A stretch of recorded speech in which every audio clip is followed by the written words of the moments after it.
ونعوذ بالله من شرور أنفسنا ومن سيئات أعمالنا من يهده الله فلا مضل له ومن يضلل فلا هادي له وأشهد أن لا إله إلا الله وحده لا شريك له وأشهد أن محمدا عبده ورسوله أما بعد فإن خير الحديث كتاب الله وخير الهدي هدي محمد صلى الله عليه وسلم وشر الأمور محدثاتها وكل محدثة بدعة وكل بدعة ضلالة وكل ضلالة في النار. فأعوذ بالله من الشيطان الرجيم. بسم الله الرحمن الرحيم. يوم نقول لجهنم هل امتلأت وتقول هل من مزيد وأزلفت الجنة للمتقين غير بعيد هذا ما توعدون لكل أواب حفيظ من خشي الرحمن بالغيب وجاء بقلب منيب ادخلوها بسلام ذلك يوم الخلود لهم ما يشاءون فيها ولدينا مزيد. يا أيها الذين آمنوا اتقوا الله حق تقاته ولا تموتن إلا وأنتم مسلمون. يا أيها الناس اتقوا ربكم الذي خلقكم من نفس واحدة وخلق منها زوجها وبث منهما رجالا كثيرا ونساء واتقوا الله الذي تساءلون به والأرحام إن الله كان عليكم رقيبا. يا أيها الذين آمنوا اتقوا الله وقولوا قولا سديدا يصلح لكم أعمالكم ويغفر لكم ذنوبكم ومن يطع الله ورسوله فقد فاز فوزا عظيما. وقال جل شأنه في موضع آخر ولا تصعد خدك للناس ولا تمش في الأرض مرحا إن الله لا يحب كل مختال فخور. وقال النبي صلى الله عليه وسلم لا يدخل الجنة من كان في قلبه مثقال ذرة من كبر.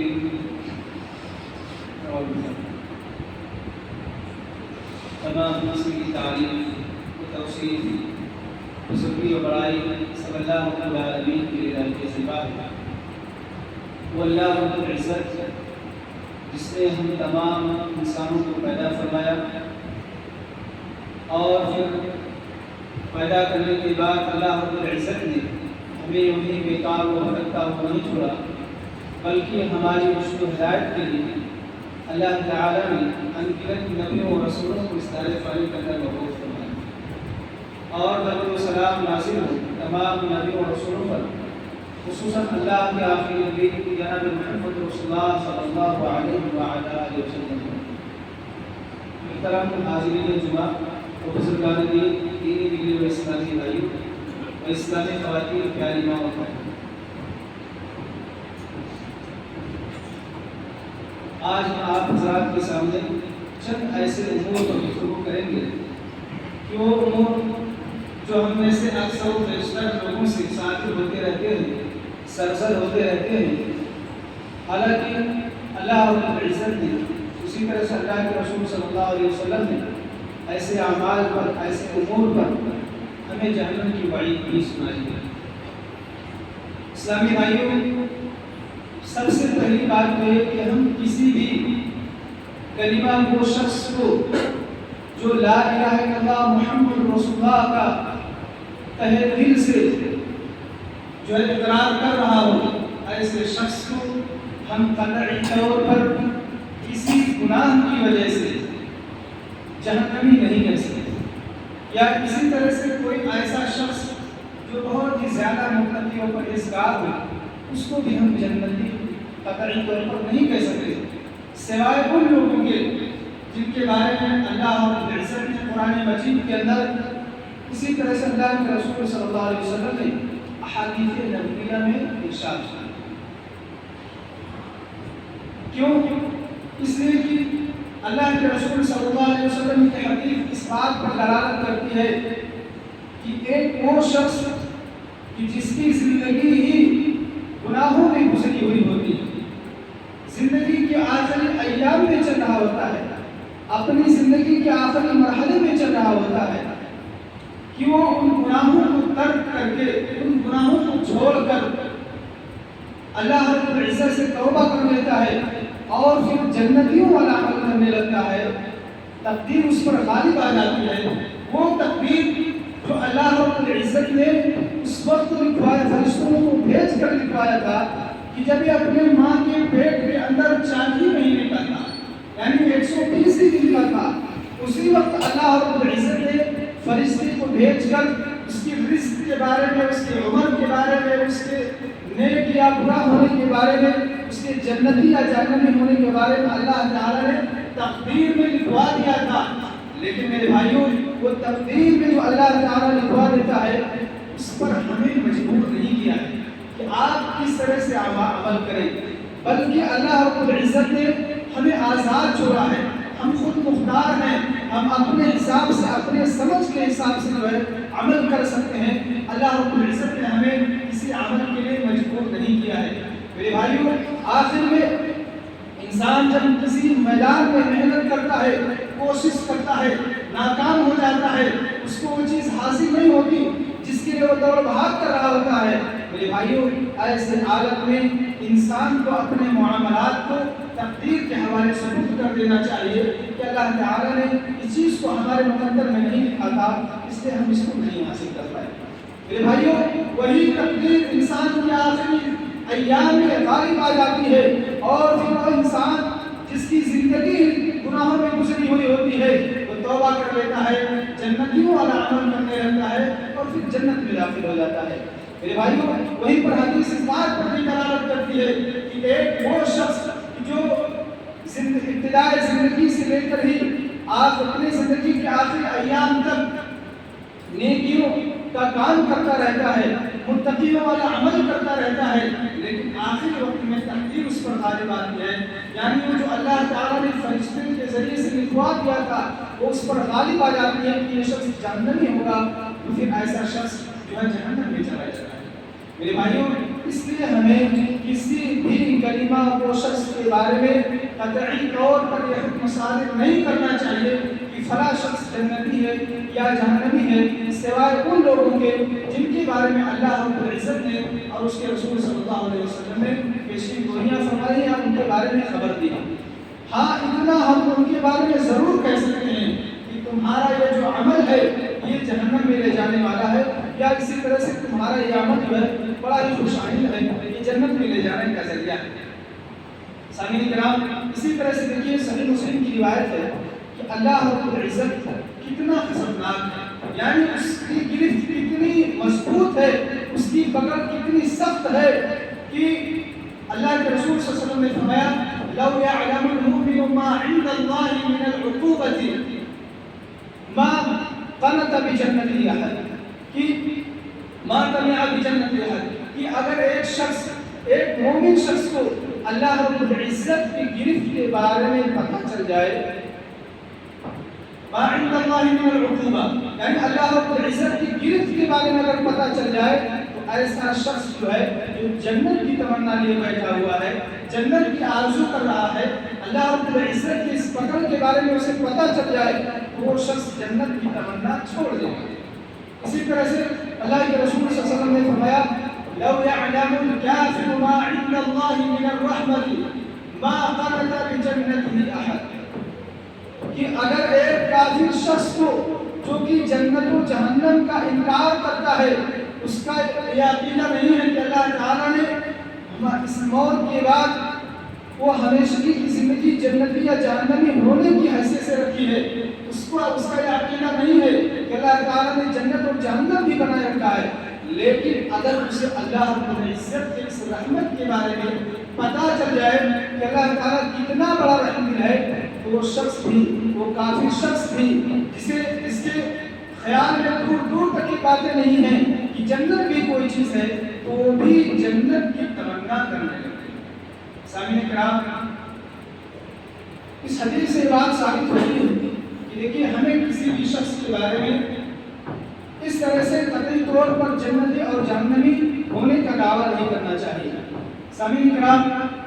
آئیے ہم آپ کے سامنے ایسے اعمال اور امور کو ذکر کر رہے ہیں جو ہمیں جہنم میں لے جانے والی ہیں اور جنت سے روکنے والی ہیں۔ سب سے پہلی بات دیکھیے، اللہ کے رسول صلی اللہ علیہ وسلم پر جھوٹ بولنا، جیسا کہ آپ صلی اللہ علیہ وسلم کا فرمان ہے، من کذب علی متعمدا فلیتبوأ مقعدہ من النار، جو بھی شخص جان بوجھ کر مجھ پر جھوٹ باندھے، یعنی وہ باتیں جو میں نے نہیں کہی ہیں اس کو میری طرف منسوب کرے، تو ایسے شخص کو چاہیے کہ وہ اپنا ٹھکانہ جہنم میں بنائے۔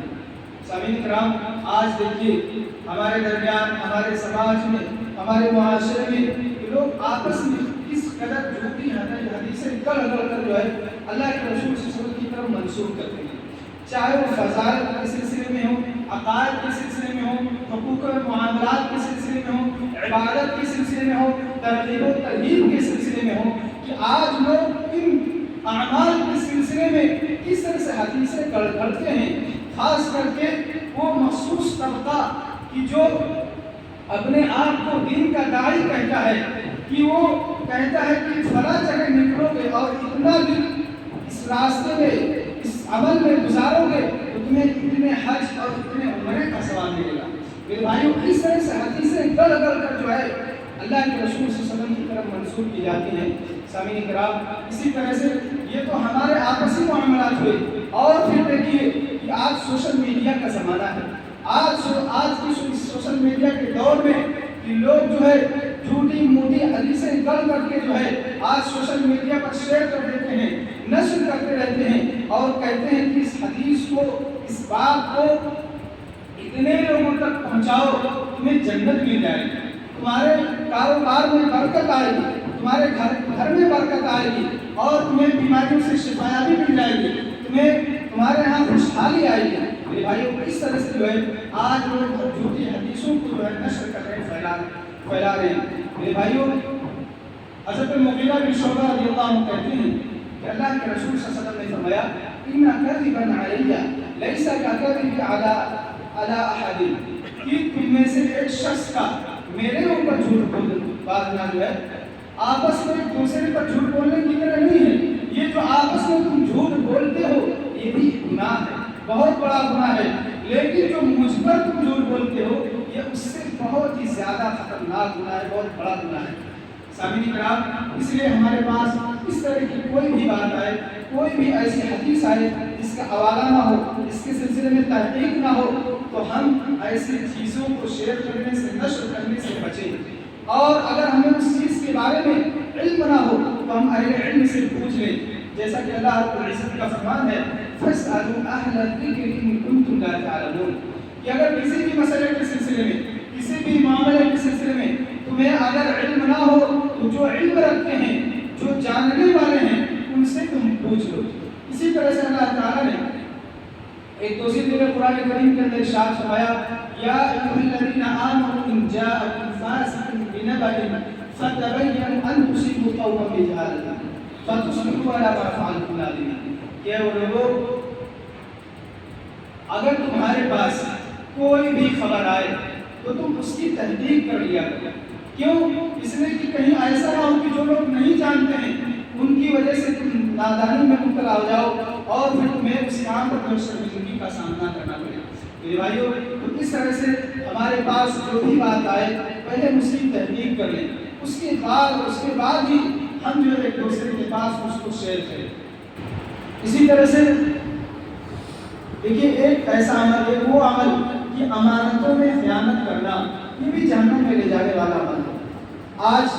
ہم میں سے بہت سارے لوگوں کو اللہ تعالیٰ نے چھوٹا عہدہ بھی دیا ہے، بڑا عہدہ بھی دیا ہے، بہت ساری ذمہ داریاں بھی ہیں۔ اسی طرح سے کوئی گھر کا ذمہ دار ہے، کوئی گاؤں کا ذمہ دار ہے، کوئی محلے کا ذمہ دار ہے، کوئی شہر کا ذمہ دار ہے، کوئی اسٹیٹ کا ذمہ دار ہے، کوئی پورے ملک کا ذمہ دار ہے۔ میرے بھائیوں، ہم میں سے ہر شخص کو چاہیے کہ ہم اپنی ذمہ داری کو اپنے تئیں جو ہے ادا کریں، خصوصاً وہ والدین جو اپنے گھروں میں جو ہے بے توجہی کرتے ہیں اور اپنے والدین کی طرف جو ہے خیال نہیں کرتے، ان کی دیکھ بھال نہیں کرتے، ان کی کی رہنمائی نہیں کرتے۔ میرے بھائیوں، ایسے لوگوں کو غور کرنا چاہیے اور اپنے اولاد کے سلسلے میں جو ان کی ذمہ داری ہے اس کو بھی ادا کرنا چاہیے۔ کیوں؟ اس لیے کہ اللہ کے رسول صلی اللہ علیہ وسلم نے فرمایا ما من عبد يسترعيه الله رعية وهو يموت يوم يموت وهو غاش لرعيته حرم الله عليه الجنة۔ اللہ رب العزت جس کسی بھی شخص کو کسی چیز کا ذمہ دار بناتا ہے اور وہ اس کے تئیں اپنی ذمہ داری کو بخوبی نہیں نبھاتا ہے اور اپنے ماتحت لوگوں کے ساتھ وہ دھوکہ کرتا رہتا ہے، تو اللہ رب العزت نے ایسے شخص پر جنت کو حرام کر دیا ہے۔ اسی طرح سے میرے بھائیوں، جہنم میں لے جانے والے اعمال میں سے ایک عمل جو ہے سونے کے زیورات کا استعمال کرنا بھی ہے۔ جیسا کہ حضرت عبداللہ بن عباس رضی اللہ عنہ کہتے ہیں، اور اس سے پہلے میں آپ کو بتاتا چلوں کہ دیکھیے سونے اور چاندی کا استعمال امت کے مردوں کے لیے حرام ہے، لیکن زیورات کا استعمال خواتین کے لیے جو حلال ہے۔ لیکن میرے بھائیوں، وہیں پر برتن کے طور پر جو ہے استعمال کرنا خواتین اور اسی طرح سے مرد و حضرات دونوں کے لیے حرام ہے۔ سامعین کرام، جیسا کہ حضرت عبداللہ بن عباس رضی اللہ عنہ سے روایت ہے، وہ کہتے ہیں کہ اللہ کے رسول صلی اللہ علیہ وسلم نے ایک شخص کے ہاتھ میں سونے کی انگوٹھی کو دیکھتے ہیں، ان رسول اللہ صلی اللہ علیہ وسلم رأى خاتما من ذهب في يد رجل۔ اللہ کے رسول صلی اللہ علیہ وسلم اپنے ساتھیوں میں سے ایک ساتھی کے ہاتھ میں سونے کی انگوٹھی کو دیکھتے ہیں، آپ صلی اللہ علیہ وسلم اس پر غضب کی نگاہ ڈالتے ہیں، پھر اس کے ہاتھ سے انگوٹھی کو نکال کر پھینک دیتے ہیں۔ اس کے بعد کہتے ہیں تم میں سے ایک شخص اپنے ہاتھ میں آگ کا انگارہ نہیں ڈھونڈتا، اسے معلوم نہیں رہتا ہے۔ میرے بھائیوں، یہ بات ضرور ہے، یہ حقیقت ہے کہ انسان کو دنیا میں آگ کا ایک ٹکڑا تو نہیں ملے گا، لیکن آخرت میں جہنم کی آگ اسے ضرور ملے گی۔ پھر اللہ کے رسول صلی اللہ علیہ وسلم جب وہاں سے چلے جاتے ہیں تو اس شخص کے جو ساتھی تھے انہوں نے کہا کہ میرے بھائی اس چیز کو اٹھا لو اور اس سے فائدہ اٹھاؤ۔ وہ کہتے ہیں کہ واللہ لا آخذہ ابدا وقد طرحوہ رسول اللہ صلی اللہ علیہ وسلم، اللہ کی قسم میں اس چیز کو کبھی بھی نہیں اٹھا سکتا جس کو اللہ کے رسول صلی اللہ علیہ وسلم نے پھینک دیا ہو اور اس پر غضب کی نگاہ ڈالی ہو۔ ان کے ساتھیوں نے کہا کہ میرے بھائی ہمیں نہیں کہتے کہ تم اس کو استعمال کرو، بلکہ اسے اپنے گھر لے جاؤ، تمہارے گھر کی خواتین اسے استعمال کریں گی۔ وہ کہتے نہیں، جس چیز پر اللہ کے رسول صلی اللہ علیہ وسلم نے غضب کی نگاہ ڈالی ہے اس کو پھینک دیا، میں اس کو نہیں اٹھا سکتا۔ میرے بھائیوں، آج آپ دیکھیں گے کہ ہمارے سماج اور معاشرے میں کتنے ایسے نوجوان ہیں جو اپنے ہاتھوں میں، اپنے گلے میں اور اسی طرح سے اپنی انگلیوں میں سونے کی انگوٹھیاں پہنتے ہیں، سونے کا کنگن پہنتے ہیں، سونے کا جو ہے ہار و مالا پہنتے رہتے ہیں میرے بھائی، اور اس پر بھی لوگ فخر کرتے رہتے ہیں۔ ایسے لوگوں کو معلوم ہونا چاہیے کہ جو بھی شخص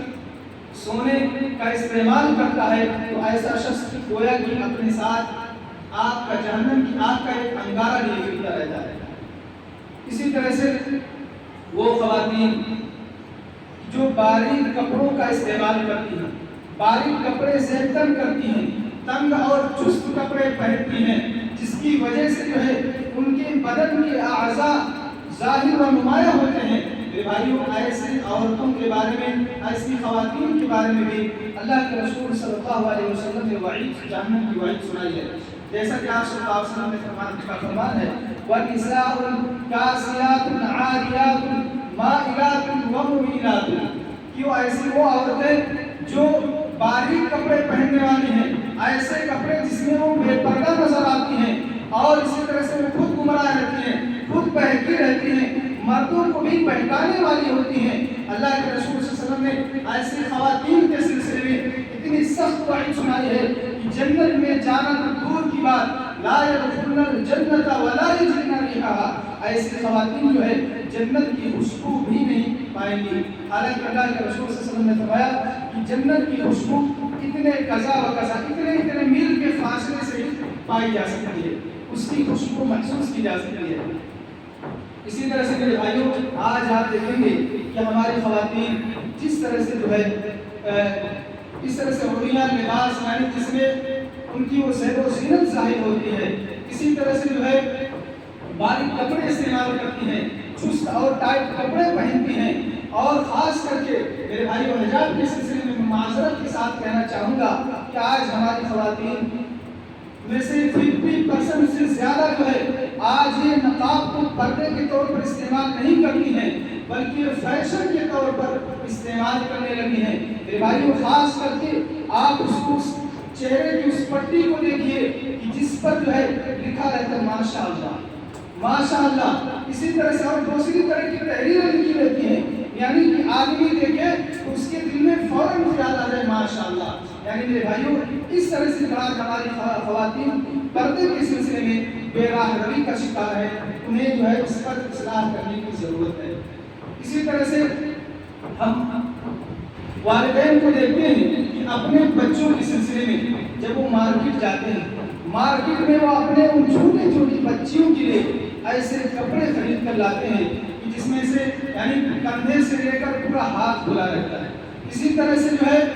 بدن کا کچھ حصہ جو ہے جسے ڈھکا اور چھپا رہنا چاہیے وہ بھی ظاہر اور نمایاں ہونے لگتا ہے۔ میرے بھائیوں ایسے والدین کو بھی چاہیے کہ اپنے ان چھوٹے چھوٹے بچوں کو بھی باپردہ لباس پہنانے کی عادت ڈالیں، اس لیے کہ آج یہ چھوٹی ہیں، اگر آپ ان پر قابو نہیں پائیں گے، ان کو کنٹرول نہیں کریں گے، جب یہ بڑی ہو جائیں گی، آپ کی عمر ڈھل جائے گی تو آپ ان کو قابو میں نہیں کر سکتے، ان پر آپ کنٹرول نہیں کر سکتے۔ میرے بھائیوں اس طرح سے والدین کو بھی چاہیے کہ اپنی بچیوں کو وہ اچھا لباس پہنائیں، ایسا کپڑا پہنائیں جس میں ان کا پورا بدن ڈھکا ہوا۔ اسی طرح سے دیکھیے آج ہمارے سماج اور معاشرے میں ایک معاملہ ہے، قرض کا معاملہ ایسا ہے کہ یہ ہمارے سماج اور معاشرے میں یہ قرض کا معاملہ بڑا ٹیڑھا ہو چکا ہے۔ دیکھیے قرض لینا یہ جائز ہے، جس شخص کے پاس بھی مجبوری ہو تو اس کے لیے رخصت ہے کہ وہ اپنے کسی بھائی سے جس کے پاس مال و دولت کی فراوانی ہے وہ اپنی ضرورت کے بغیر اس سے ایک متعینہ مدت تک قرض لے سکتا ہے، اور پھر جب اس کی ضرورت پوری ہو جائے اس کے ہاں وسعت آ جائے تو اس قرض کی ادائیگی کر دے۔ حضرت محمد بن عبداللہ بن جہش رضی اللہ عنہ کہتے ہیں کننا جلوسا عند رسول اللہ صلی اللہ علیہ وسلم،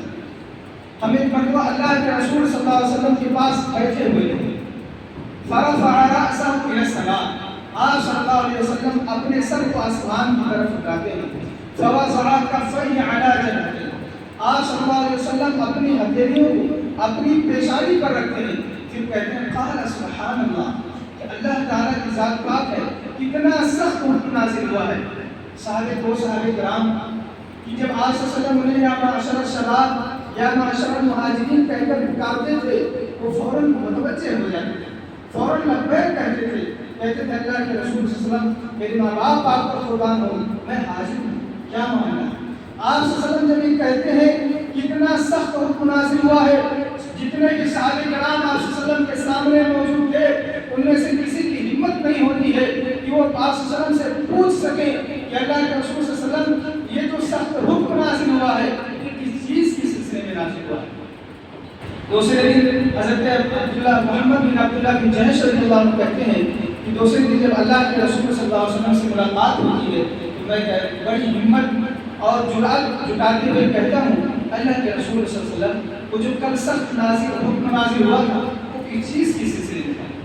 اللہ کے رسول صلی اللہ علیہ وسلم کہتے ہیں والذی نفسی بیدہ لو ان رجلا قتل فی سبیل اللہ ثم احیا ثم قتل ثم احیا ثم قتل ثم احیا وعلیہ دین ما دخل علیہ الجنہ۔ اللہ کے رسول صلی اللہ علیہ وسلم کہتے ہیں کہ ایک وہ آرزات کی قسم جس کے ہاتھ میں جس کے قبض قدرت میں میری جان ہے کہ اگر ایک آدمی اللہ تعالیٰ کے راستے میں شہید ہو جائے اور اس پر قرض ہو پھر وہ شہید ہو جائے پھر جو ہے اسے زندہ کیا جائے پھر شہید ہو جائے پھر جو ہے زندہ کیا جائے، یعنی اس طرح سے اللہ تعالیٰ کے راستے میں یعنی جہاد کرتے ہوئے تین مرتبہ شہید ہو جائے اور اس پر قرض ہو تو ایسا شخص جنت میں داخل نہیں ہو سکتا۔ میرے بھائیوں کتنا سخت حکم کہ قرض داروں کے سلسلے میں کہ اللہ کے رسول صلی اللہ علیہ وسلم نے کہا کہ جس شخص پر قرض رہتا ہے اس کی طرف سے ادا نہیں کیا جاتا ہے تو ایسا شخص جنت میں داخل اس وقت تک نہیں ہو سکتا جبکہ اس کی طرف جب تک کہ اس کی طرف سے اس قرض کو ادا نہ کر دیا جائے۔ میرے بھائیوں اسی طرح سے آج دیکھیے آپ صلی اللہ علیہ وسلم کے سلسلے میں کہ غزوہ خیبر سے پہلے غربت، غزوہ خیبر فتح ہونے کے بعد جو ہے مالداری آ گئی تھی، صحابہ کرام کے یہاں وسعت آ گئی تھی، صحابہ کرام میں سے زیادہ تر مالدار ہو گئے تھے۔ میرے بھائیوں اس وقت آپ صلی اللہ علیہ وسلم جب کوئی میت کا جنازہ ہوتا تھا آپ صلی اللہ علیہ وسلم پہنچتے تشریف لے جاتے تو پوچھتے تھے کہ کیا اس پر قرض ہے علیہ دین، کیا اس پر قرض ہے؟ اگر قرض ہوتا اس کے ورثہ دینے کے لیے تیار ہوتے تو ٹھیک، ورنہ آپ صلی اللہ علیہ وسلم جو ہے کبھی اس کی طرف سے قرض کو ادا کر دیا کرتے تھے۔ میرے بھائیوں لیکن آج دیکھیے آج ہمارے سماج اور معاشرے میں اس قرض کی اہمیت سے آج ہم غافل ہیں کہ آج چاہے کوئی حاجی ہو، نمازی ہو، بڑے سے بڑے متقی انسان ہو، پرہیزگار انسان ہو، کہ آج ان کا معاملہ اس قرض کے سلسلے میں بڑا ہی ٹیڑھا ہو چکا ہے۔ میرے بھائیوں آج لوگوں کے اندر سے اعتماد ہو چکا ہے کہ آج ہم کس پر بھروسہ کریں کس پر بھروسہ نہ کریں۔ آپ دیکھیں گے کہ ایک شخص کی جب وفات ہو جاتی ہے اور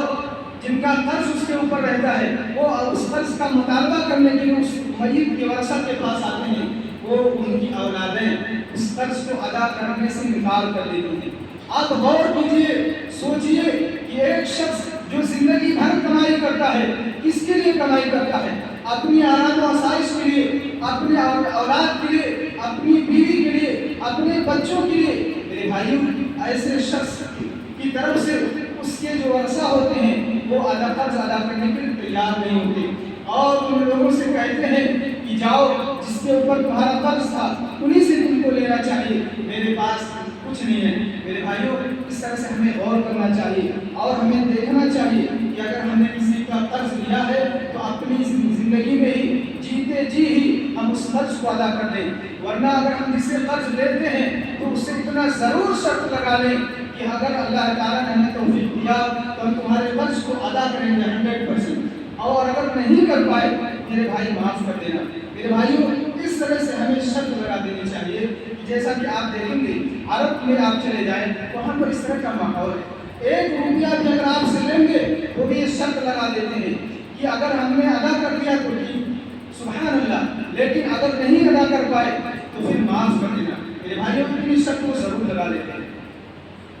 اور دیکھیے اسی طرح سے جو ہے دیکھیے آج لوگ جو ہے کتنا فخر و غرور کرتے ہیں، چاہے وہ مال و دولت کے سلسلے میں ہو یا اسی طرح سے خوبصورتی کے سلسلے میں ہو، طاقت و قوت کے سلسلے میں ہو، اولاد و احفاد کے سلسلے میں ہو، آج لوگ دیکھیے کتنا فخر و غرور اور تکبر کرتے ہیں۔ اللہ کے رسول صلی اللہ علیہ وسلم نے فرمایا لا يدخل الجنة من كان في قلبه مثقال ذرة من کبر، کہ جس شخص کے اندر ذرہ برابر بھی تکبر ہوگا تو ایسا شخص جنت میں داخل نہیں ہو سکتا۔ میرے بھائیوں آپ دیکھیں گے کہ اس روئے زمین پر سب سے پہلے جس گناہ کا ارتکاب کیا گیا تھا وہ تکبر ہی تھا۔ ابلیس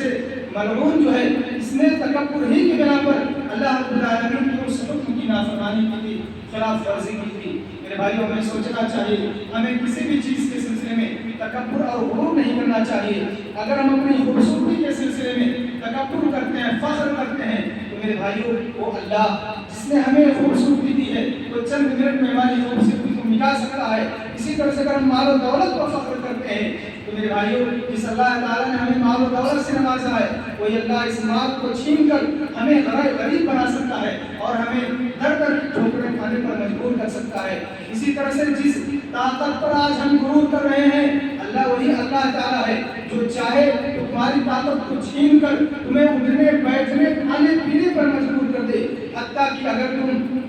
کسی ضرورت سے اٹھو، قضاء حاجت کے لیے اٹھو تو دوسروں کے سہارے اٹھو۔ میرے بھائیوں اس طرح سے جو ہے ہمیں تکبر سے بچنا چاہیے اور اللہ رب العالمین کی فرما برداری کرنی چاہیے۔ آخر میں اللہ رب العزت سے دعا کرتے ہیں کہ الہ العالمین ہمیں ان اعمال اور ان امور کو کرنے سے بچا جن پر تو نے وعید سنائی ہے اور تیرے رسول صلی اللہ علیہ وسلم نے وعید سنائی ہے، اور ان اعمال کو، ان امور کو کرنے کی توفیق عطا فرما جن پر جنت کی بشارت سنائی گئی ہے۔ آمین و آخر دعوانا الحمدللہ رب العالمین۔